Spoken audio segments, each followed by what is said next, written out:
With a current win-loss record of 49-33, it's been a pretty disappointing regular season for Utah Jazz. Analysts speculate that the team's roster might see a significant shakeup this offseason, with Donovan Mitchell playing a significant part in it. In today's video, we're going to be discussing Donovan's future and how things might change for Utah Jazz in the coming months. But first, a reminder about our brand new giveaway. We're giving away a PS5 with a copy of NBA 2K22 and Madden 22. All you have to do is watch the full video, leave a like, comment the keyword hidden in the video, and make sure you're subscribed. It's that simple. Trading Donovan Mitchell. Mitchell has been playing with Jazz for about 5 years now, and it's the only team he's ever been with since he entered the NBA. During that time, he's been the offensive powerhouse for the team, and though the team hasn't necessarily performed the best this season, that's not just on him. In fact, the official NBA website names him as an all-star in 2022, stating that it's one of his best seasons ever. By February of this year, he was averaging about 25.5 points in every single game, with a pretty good spread between shots made in the field and outside of the arc. Despite all that, we think Mitchell might be on his way out of the team in a trade deal this offseason. But why would that be the case if he clearly has a lot to offer them? Well, there are a number of factors to consider here. The first is the new executive of Utah Jazz, the age of Ainge. Danny Ainge is a former basketball player who last had an active role in the NBA as a Boston Celtics executive. Last year, he retired from the Celtics and signed on as the CEO of Utah Jazz. Since that time, as we've mentioned earlier, the Jazz hasn't really been on the top of things in the regular season. This reflects quite poorly on Ainge. Since he's new to the organization, it puts more strain on him than it would otherwise. So it's likely that he'll try and do something radical this offseason,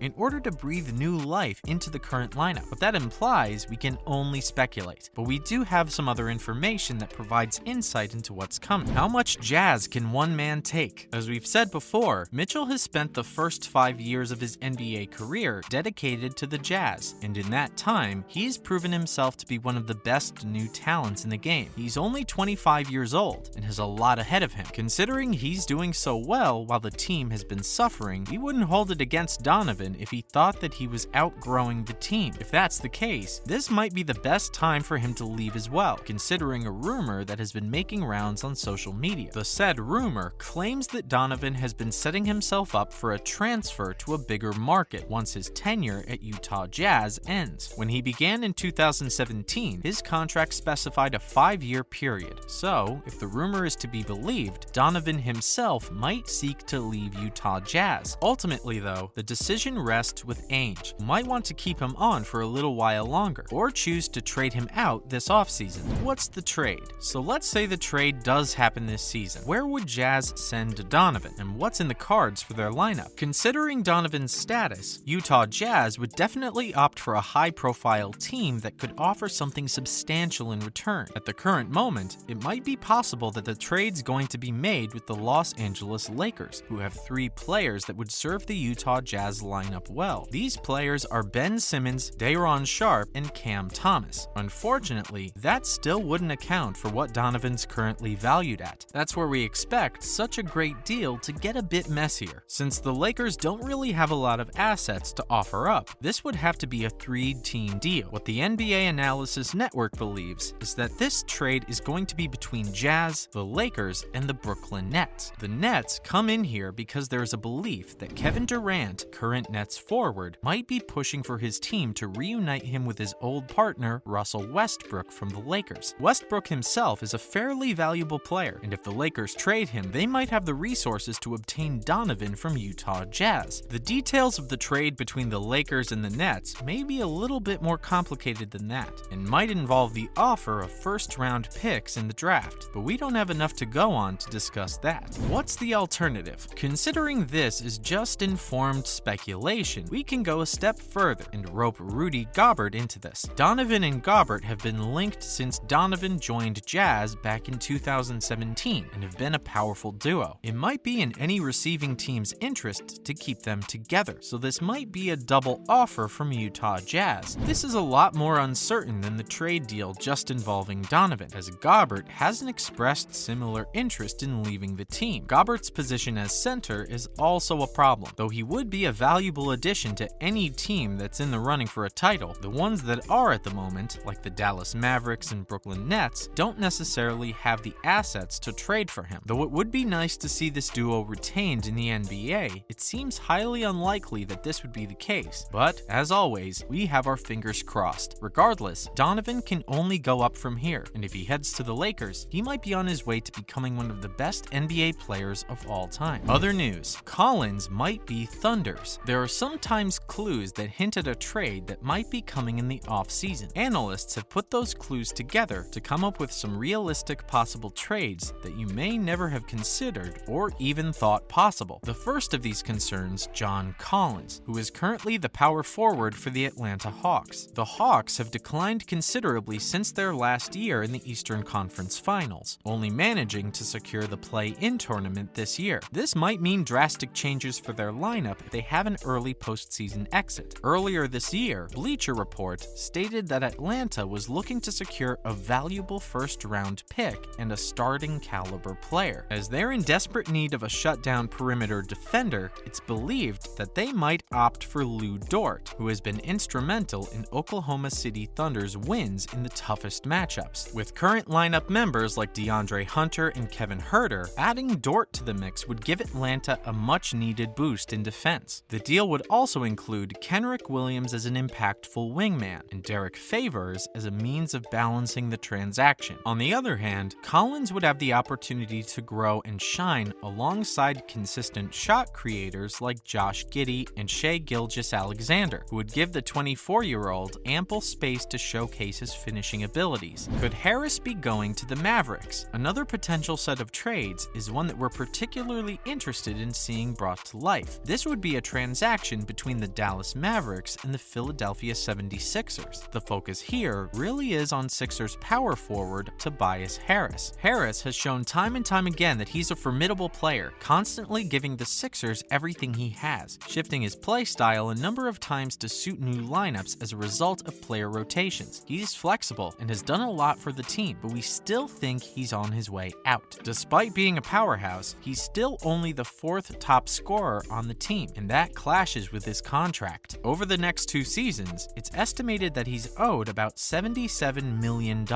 which may not be favorable to the Sixers, so it might be in their best interest to trade him out and secure a number of cheap but promising talents. Who might these talents be? Let's find out. The other side of the deal. Some potential players that might be up in the offer of Harris include Reggie Bullock, Tim Hardaway Jr., and Dwight Powell. Bullock would fit effortlessly into the Sixers' 3-and-D position, while Hardaway could serve as a quick strike scorer in the second unit. We could even see Hardaway being in the starting 5. Powell would offer the Sixers a great backup to current MVP candidate Joel Embiid. In Harris's case, he could help ease the burden of Mavericks' current point guard Luka Doncic and soften the blow to the lineup in case Jalen Brunson decides to up and leave for free agency. Still, a 1-for-3 trade isn't favorable to the Mavericks, especially considering the players that would be offered are all active in their rotation. So how would they make this work? Well, they could also offer Sixers shooting guard Jaden Springer to the deal. Jaden Springer is considered a fairly good second rounder, and that addition could help open things up for Josh Green as well. That's a wrap for this video. Do you have any interesting trade ideas for this NBA offseason? Let us know in the comments below. Make sure to give this video a thumbs up and subscribe to our channel for more videos like this. See you in the next one.